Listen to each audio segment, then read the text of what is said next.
bike চুৰি চক্ৰৰ বিৰুদ্ধে গড়চুক আৰক্ষীৰ অভিযান বিভিন্ন স্থানৰ পৰা গ্ৰেপ্তাৰ 4টাকৈ গভাইত বাইক চোৰ আৰক্ষীয়ে উদ্ধাৰ কৰিছে বহুকেইখন চুৰি বাইক আৰক্ষীৰ জালত পৰিছে বাইক চোৰ ইনাম আলী সত্যজিৎ কলিতা জুবিন বৰা আৰু গকুল খালৈ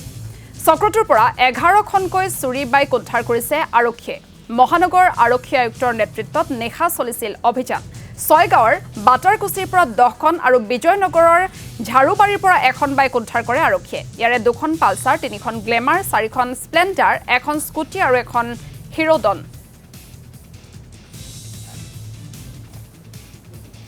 যোৱা নিশা আমাৰ মাননীয় কমিশনাৰ অফ পুলিচ শ্ৰীযুত পাৰ্থ সাৰথী মহন্ত ছাৰৰ নেতৃত্বত এটা বাইক চোৰৰ বিৰুদ্ধে অভিযান চলোৱা হৈছিল এই অভিযানত আমি 11খন মটৰচাইকেল আৰু 4জন মানুহ কৰাপ্ত কৰিব সক্ষম হওঁ বাইকত আছিল আপোনাৰ পালসাৰ 2খন জব্দ কৰোঁ গ্লেমাৰ 3খন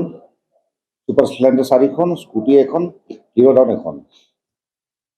এইটো ভেৰিফিকেশ্যন চলি আছে ক'ৰ পৰা চুৰি হৈছিলে আণ্ডাৰ প্ৰচেছ আছে এতিয়া আৰু আমি কৰাপ্ত কৰিছোঁ 4জন মানুহ তেওঁলোকৰ নাম হৈছে গকুল চালৈ তেওঁৰ ঘৰ হৈছে ঝাৰুবাৰী সত্যজিৎ কলিতা তেওঁৰ ঘৰ হৈছে ঘোঁৰামাৰা ছয়গাঁও ইমান আলী তেওঁৰ ঘৰ হৈছে ঘুমি ছয়গাঁও আৰু লক্ষ্মণ বৰা জুবিন বৰা তেওঁৰ ঘৰ হৈছে বাটাৰকুচি অভিযানটো চলিছে এই অভিযানটো চলিছে